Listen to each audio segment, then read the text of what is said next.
د وخت د پیغلو د حیا کیسې هم پټې نه وي خو مونږ به بیا هم د لاهور بازار ته ګوتنی وه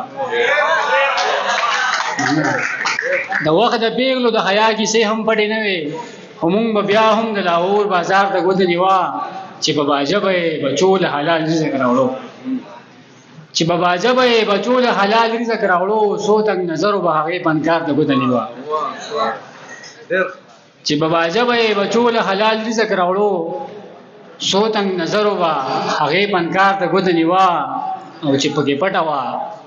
زما د درد نغمه مدربه چې پکې پټه وه زما د درد نغمه مدربه مدربه تا د رباب هغې ته د ګوتنی وه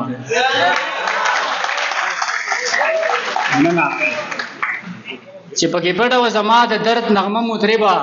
مطربه تا د رباب هغې تار ته ګوتنی وه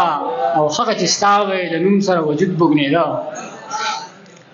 هغه چې ستا به یې له نوم سره وجود بوږنېده پر هره تا به اکثر هغې لار ته ګوتنی وه